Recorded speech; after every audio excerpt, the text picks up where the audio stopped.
Oi, gente. Graça e paz do nosso Senhor Jesus Cristo. Tudo bem com vocês? Vamos para o nosso momento com Deus agora? Vamos orar.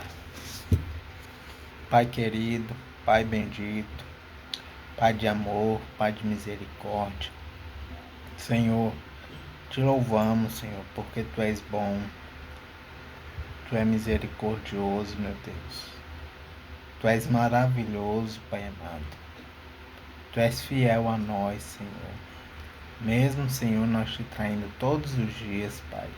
Mas o Senhor não deixa de ser fiel a nós, meu Deus. Obrigado, Pai. Obrigado pelo Teu amor. Obrigado pelo Teu zelo conosco, Pai amado. Obrigado, Senhor, pela Tua bondade, Senhor. Obrigado, Senhor, por nos tirar da escravidão do pecado, Senhor. Quando estávamos mortos espiritualmente, nos nossos pecados, meu Deus, a Tua mão poderosa nos tirou de lá e nos trouxe para a vida, Pai. Obrigado, Senhor. Obrigado por nos criar também, Senhor. Somos criaturas Tuas, Pai. Obrigado, Senhor, por esse momento que vamos Te adorar, exaltar o Teu nome, Senhor. Dizer, meu Deus, o quanto Tu és maravilhoso, o quanto Tu faz maravilhas em nossas vidas, Senhor. O quanto o Senhor nos abençoa e ainda vai nos abençoar, Senhor. Mesmo nós não merecendo isso, Senhor. Não fazemos por merecer, Pai amado. Não merecemos ser salvos, meu Deus, porque somos pecadores, somos falhos, meu Deus. Mas a Tua misericórdia nos alcançou, Pai amado. E a Tua misericórdia se renova todos os dias em nossas vidas, Pai. Obrigado, Senhor. Senhor, nesse momento, Senhor, eu Te peço, Pai, nos ajude, Pai, nesse devocional que vamos fazer agora. Nos ajude nos dando entendimento, sabedoria, Pai, compreensão e, acima de tudo, temor à Tua palavra, Senhor, temor a Ti, Senhor, pois não podemos ler a Tua palavra de qualquer jeito, Senhor.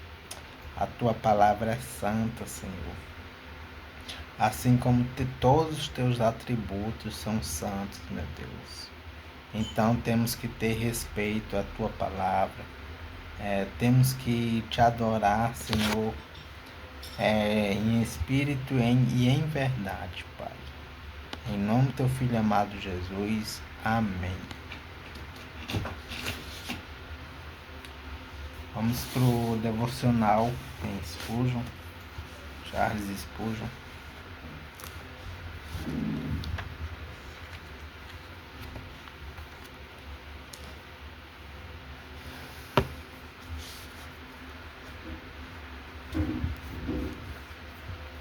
Hoje, dia 8 de junho.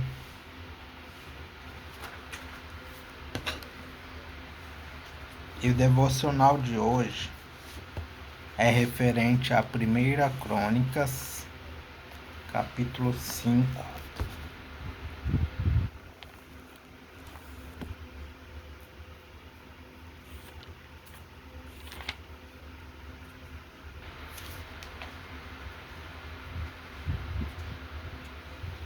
Capítulo 5, versículo 22.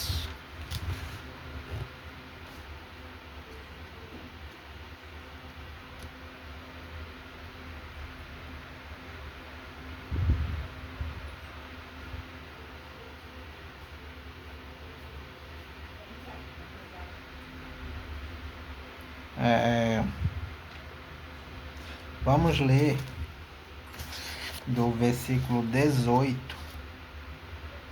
até o 22, para entender melhor o contexto. E essa parte do capítulo 5 diz assim: os exércitos das tribos do leste.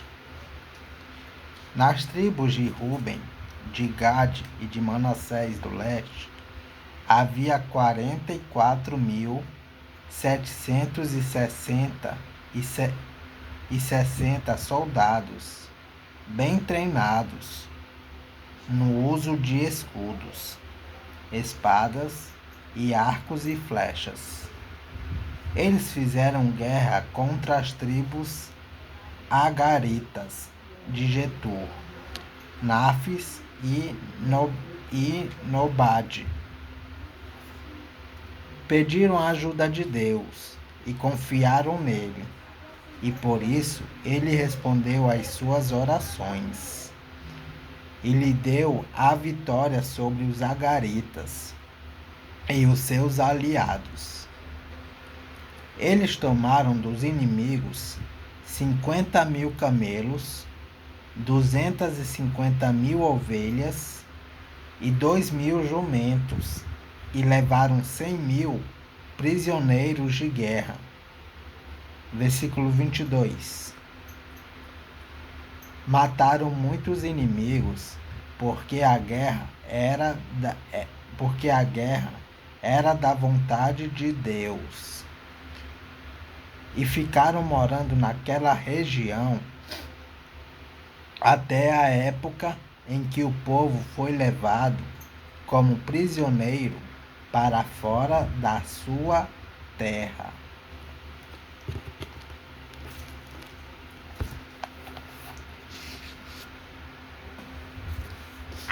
E o devocional de Spurgeon diz assim: Guerreiro, você que luta sob a bandeira de Jesus, observe esse versículo com alegria, pois como foi na antiguidade, é agora. Se a guerra é de Deus, a vitória é certa. Amém. Os filhos de Ruben, os gaditas, e a meia tribo de Manassés mal conseguiram reunir 45.000 guerreiros. E ainda assim, em sua guerra com os agarenos de Agar, remissão dos ismaelitas, mataram 100.000 homens, porque na peleja clamaram a Deus, que lhes ouviu, porquanto confiaram nele. O Senhor não salva por muitos ou poucos. Devemos seguir em frente em nome de Jeová. Mesmo se formos poucos, pois o Senhor dos Exércitos está conosco, como nosso capitão. Amém.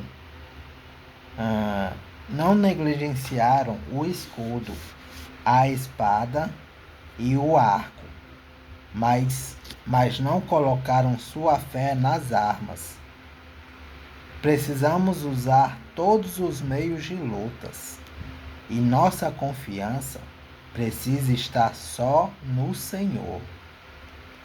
A espada e o escudo de seu povo. A espada e o escudo de seu povo. A razão para seu grande sucesso repousa em que de Deus era a peleja. Amado, na luta contra o pecado, por dentro e por fora, com o erro doutrinário ou prático, com maldade espiritual em lugares altos ou baixos, com demônios ou seus aliados, você está travando a guerra de Jeová. E a menos que ele mesmo pudesse ser vencido,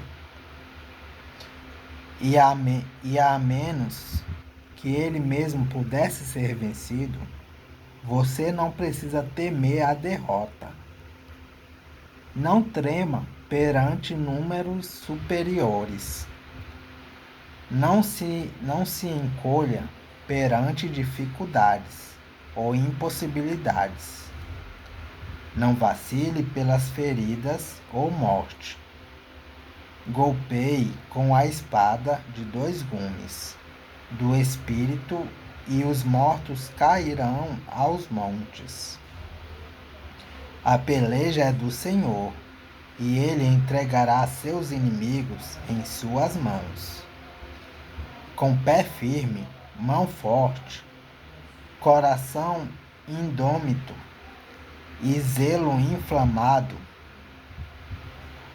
corra para o conflito, e as hostes do mal sairão voando como palha no vendaval. Levante-se, levante-se por Jesus. A luta não será longa. Hoje o barulho da batalha, amanhã o cântico de vitória. Ao que vencer, a coroa da vida há de ser, e com o Rei da Glória reinará eternamente. Amém.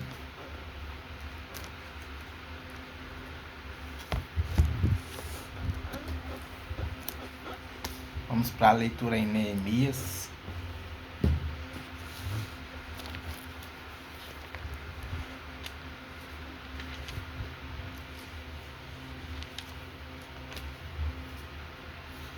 Neemias capítulo 3.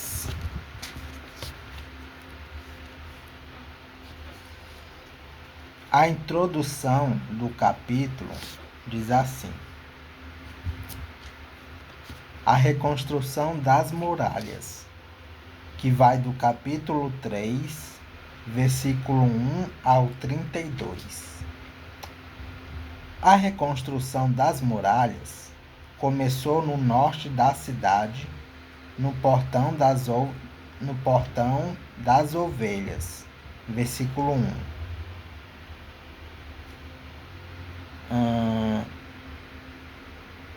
Referência: Neemias capítulo 2, versículo 14.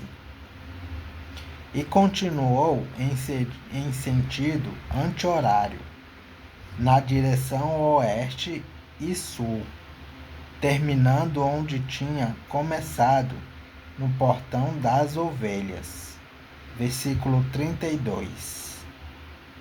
No total, foram reconstruídos uns 2,5 quilômetros de muralha. O capítulo 3 inicia assim: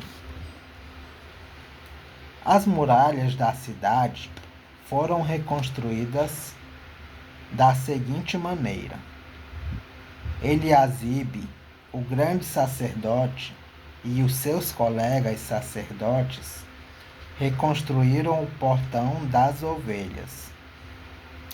Depois o inauguraram e puseram os portões nos seus lugares.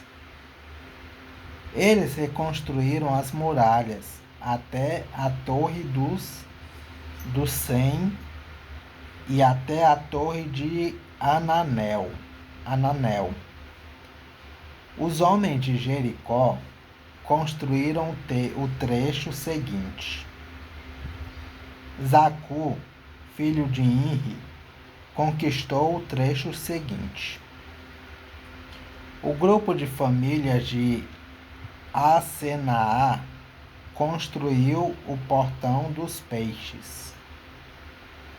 Eles puseram as vigas e os portões nos seus lugares e colocaram os trincos e as trancas.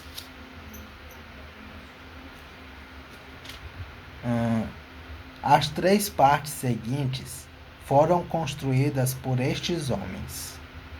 A primeira por Meremote, filho de Urias e neto de Acois.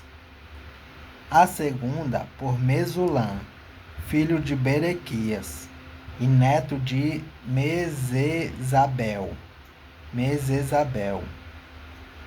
E a terceira por Zadok, filho de Baaná. Os homens da cidade de Tecoa construíram o trecho seguinte. Mas os homens importantes da cidade não quiseram fazer o trabalho braçal que os mestres de obra mandaram. Joiada, filho de Paseia, e Mesulã, filho de Bezodias, reconstruíram o portão velho. Eles puseram as vigas e os portões nos seus lugares e colocaram os trincos e as trancas.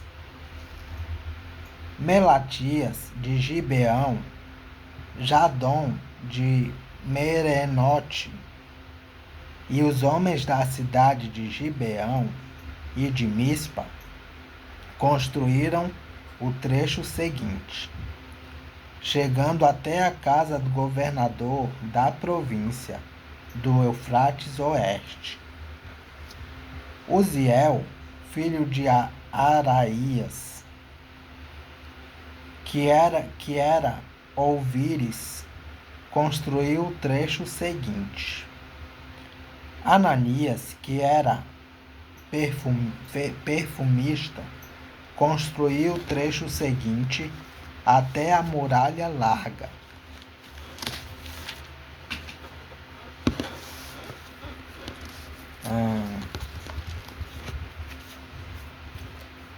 Refaías, filho de Ur, governador de metade do distrito de Jerusalém, construiu o trecho seguinte. Gedaías, filho de Arumafe, construiu o trecho seguinte, perto da sua casa.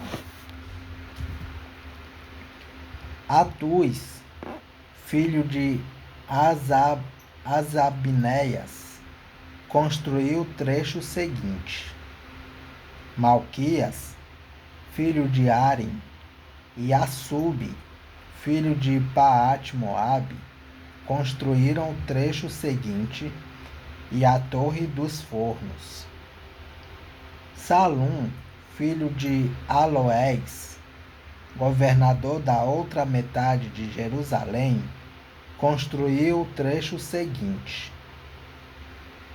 As suas filhas o ajudaram no trabalho.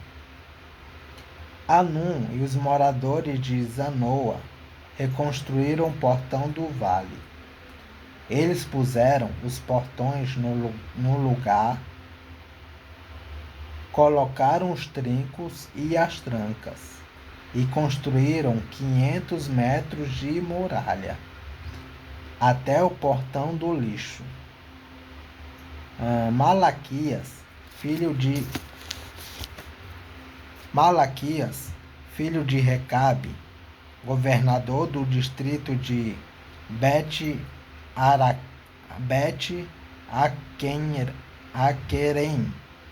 reconstruiu o portão do lixo.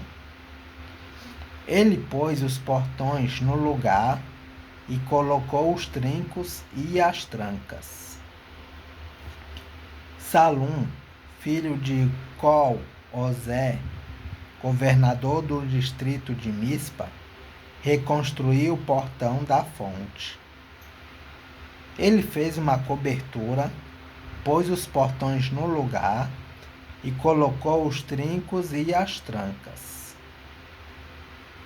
Na represa de Selá, ao lado do jardim do rei, Salum construiu a muralha até as escadas que descem da cidade de Davi. Neemias, filho de Asbuque, governador de metade do distrito de Bet-Zur, construiu o trecho seguinte, até a sepultura de Davi, até a represa e até as barracas dos soldados. Levitas que trabalharam nas muralhas. Os levitas também ajudaram a reconstruir as muralhas. Segue a lista deles.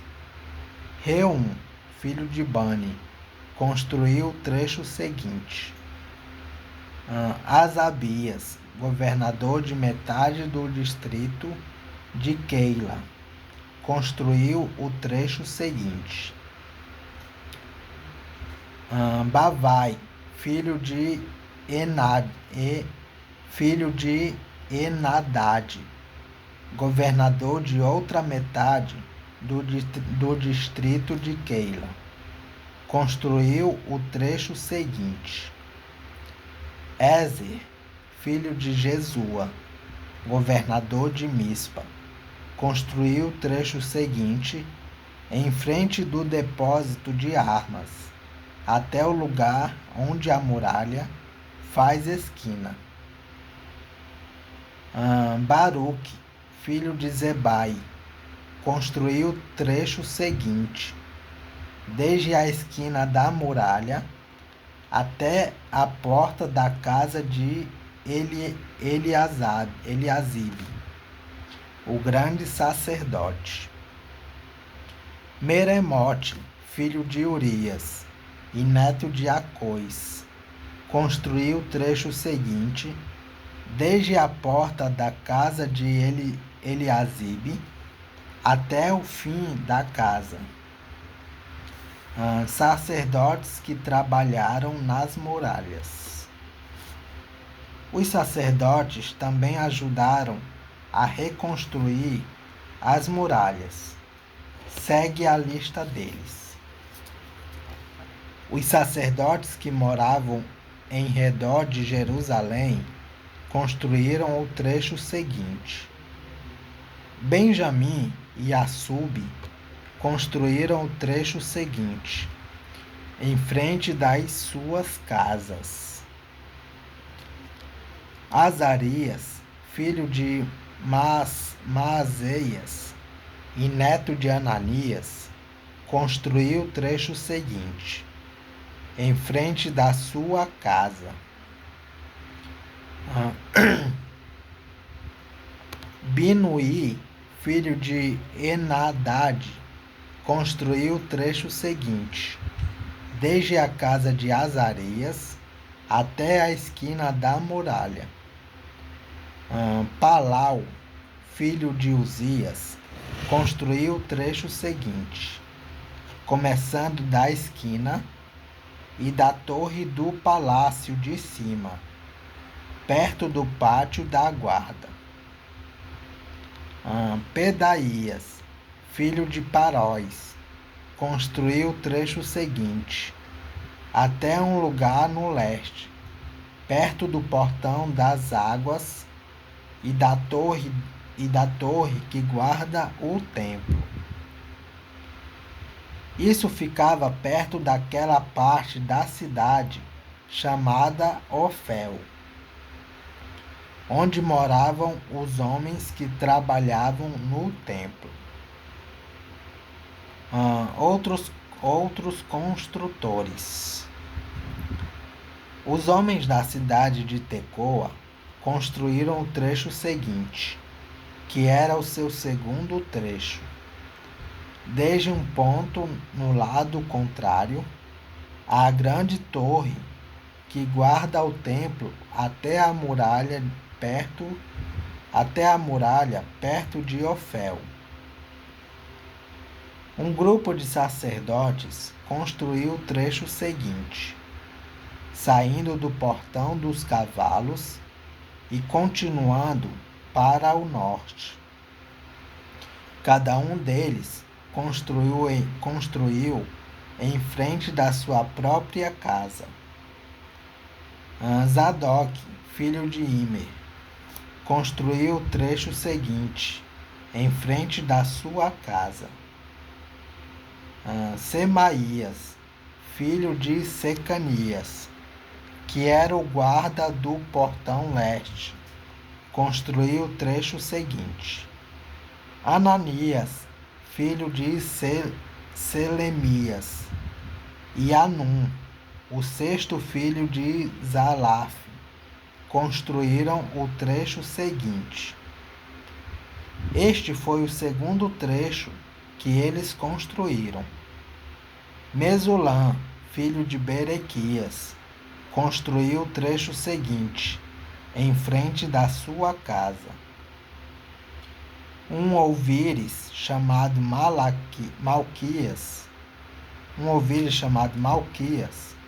construiu o trecho seguinte, até uma casa usada pelos trabalhadores do templo e pelos comerciantes. Essa casa estava ao lado do portão da guarda, perto da sala que ficava no alto da esquina nordeste da muralha. Os ouvires e os comerciantes construíram o último trecho na sala da esquina até o portão das ovelhas. E agora vamos para alguns comentários e referências do capítulo 3 de Neemias. Capítulo 3, versículo 15. Aí, na verdade, começa do capítulo 3, versículo 7. Não, capítulo 3, versículo 3. Portão dos Peixes. Ficava na muralha oeste de Jerusalém, que ficava paralela ao mar Mediterrâneo. Capítulo 3, versículo 7. Província do Eufrates Oeste. Referência: Neemias, capítulo 2, versículo 7.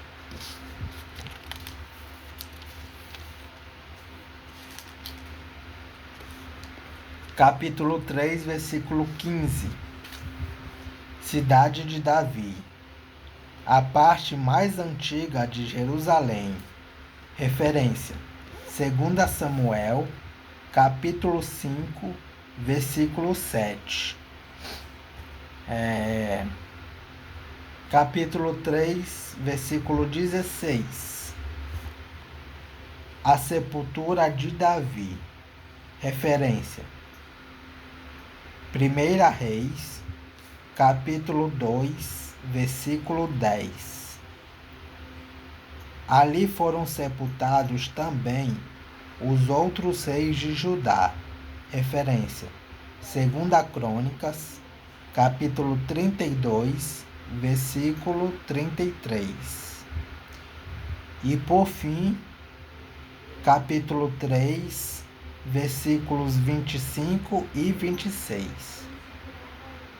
Ofel, colina que ficava na parte sudeste da cidade. É isso, gente.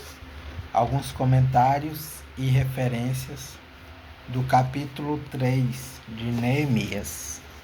Que Deus os abençoe.